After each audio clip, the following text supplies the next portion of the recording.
Assalamualaikum warahmatullahi wabarakatuh. Apa kabar anak-anak?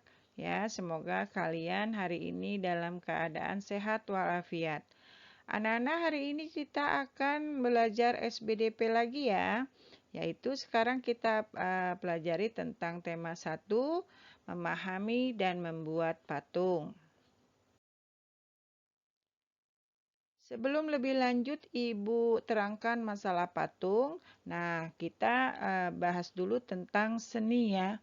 Seni rupa dapat dibagi menjadi dua, yaitu seni rupa 2 dimensi dan seni rupa 3 dimensi ya. Nah, yang sebelumnya kalian sudah ketahui bahwa seni rupa 2 dimensi adalah karya seni yang dapat dilihat dari satu sudut pandang saja dan mempunyai dimensi panjang dan lebar. Contohnya seperti seni lukisan, seni relief, seni grafis, dan lainnya. Sementara seni rupa 3 dimensi yaitu karya seni yang berbentuk seperti bangun ruang dan memiliki volume di mana dimensinya terdiri dari panjang, lebar, dan tinggi. Nah, ini contohnya adalah seni patung, seni arsitektur, seni kriya, seni keramik, dan lainnya. Nah, seni rupa 3 dimensi ini dapat dilihat dari segala arah, ya. Nah, yang sekarang kita akan bahas ini adalah seni rupa 3 dimensi, yaitu tentang patung. Nah, beragam jenis patung Nusantara ada 10 ya, 10 patung bersejarah di Jakarta. Yang pertama yaitu Monumen Nasional, tentunya kalian sudah tahu ya, yang biasa kita sebut dengan Monas. Nah, di situ terlihat ya, dibangun pada tanggal 17 Agustus 1961. Nah, Monas ini tingginya 132 meter atau 433 kaki. Nah, Monas ini tugunya dimahkotai lidah api yang dilapisi emas ya. Lalu yang kedua, patung selamat datang. Nah, patung selamat datang ini terbuat dari perunggu ya, terbuat dari perunggu ya dan dibangun pada saat ya Asian Games diadakan di Jakarta ya, yaitu tahun 1962 ya.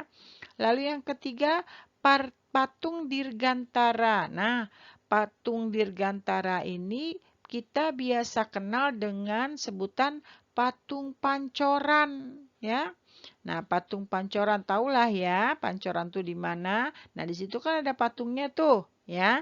Nah, ini juga terbuat dari perunggu, ya. Dan dibuat pada tahun 1964-1965, ya. Nah, yang keempat, patung Jenderal Sudirman ya, diresmikan pada tanggal 16 Agustus 2003. Yang kelima, patung Arjuna Wijaya. Nah, patung Arjuna Wijaya ini ya, patung yang berbentuk patung kereta dengan tokoh pewayangan di dalamnya, yaitu kenapa ada tokoh pewayangan? Pada saat itu ada perang Baratayuda ketika Arjuna bertempur melawan Adipati Karna. Ya, patung ini dihadiahkan sebelum HUT RI yang ke-42. Yang keenam, patung pahlawan. Nah, yang biasa kita sebut dengan Tugu Tani. Nah, Tugu Tani ini yang buat orang apa? Orang Rusia sayang ya. Orang Rusia yang bernama Matvel Manizer dan Otto Manizer. Nah, patung ini juga terbuat dari perunggu ya. Yang ketujuh, patung pemuda membangun. Nah, patung pemuda membangun ini dibangun oleh Biro Insinyur Seniman Arsitektur yang terletak di kawasan Bundaran Air Mancur Senayan ya. Siapa yang sudah pernah ke Senayan? Nah, di situ lihat ya Air Mancur Senayan ya, ada patungnya ya. Nah, lalu yang kedelapan, patung pembebasan Irian Barat ya. Patung ini dibuat pada tahun 1962 pada saat Indonesia berjuang untuk membebaskan wilayah Irian Barat yang sekarang dikenal dengan Papua ya. Yang kesembilan, patung Pangeran Diponegoro. Patung ini dibuat berdasarkan gagasan dari bekas jenderal Italia, yaitu Dr. Mario Pitta. Ya, patung ini ya dibuat oleh seorang pemahat kenamaan Italia, yakni Cobertaldo. Ya, yang terakhir patung Tugu Proklamasi atau Tugu Petir. Ya, nah Tugu Proklamasi adalah Tugu Peringatan Proklamasi Kemerdekaan RI. Nah, patung-patung ini semua ada di Jakarta ya, Nak. Nah, kalau kalian mau lihat patung-patung ini bisa. Nanti kalau sudah tidak ada lagi PPKM atau tidak ada lagi COVID ya, kalian bisa jalan-jalan melihat patung-patung ini.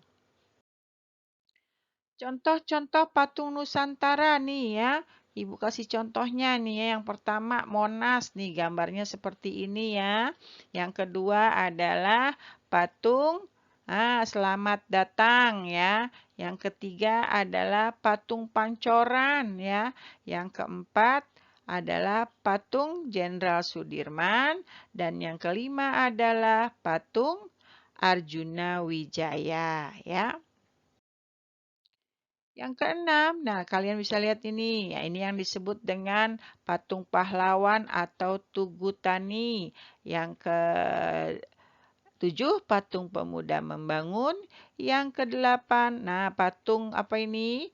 Patung pembebasan Irian Barat. Yang ke-9 adalah patung Pangeran Diponegoro.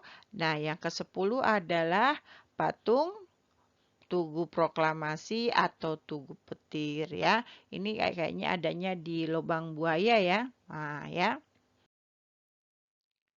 Nah, cara membuat patung ya. Teknik dengan teknik memahat ya. Lalu biasanya ya teknik memahat ini digunakan untuk mengukir dari bahan kayu. Lalu teknik mencetak ya. Nah, teknik mencetak ini digunakan untuk membuat patung dari bahan lunak dan keras ya. Lalu yang ketiga, teknik mengukir. Nah, teknik mengukir digunakan untuk membuat patung dari bahan lunak ya.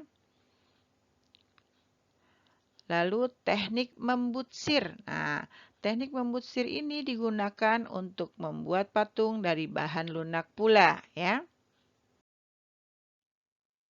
Bahan untuk membuat patung. Yang pertama yaitu bahan lunak dan bahan keras ya.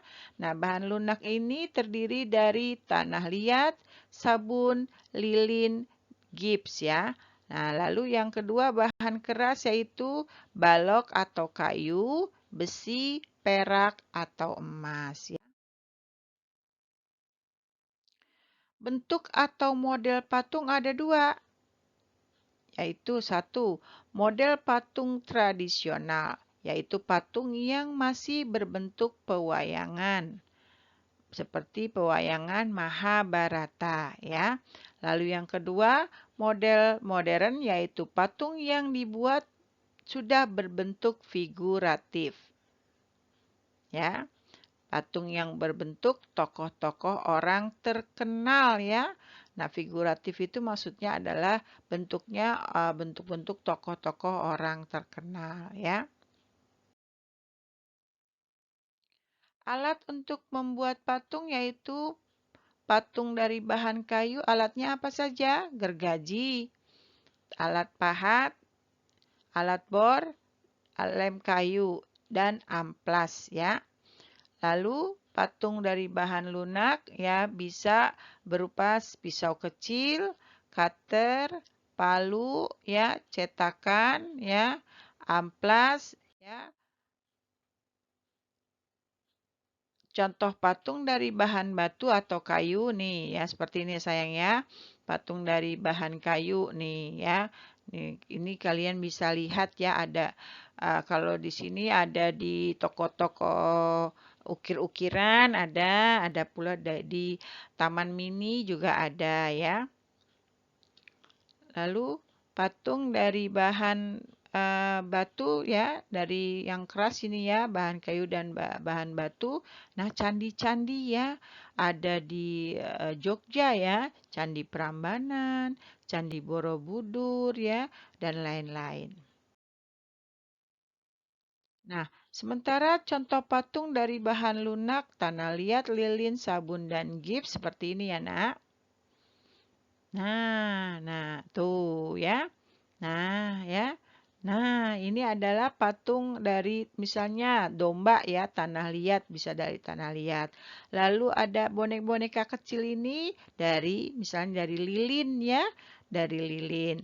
Nah, lalu boneka yang ini nih apa namanya ya?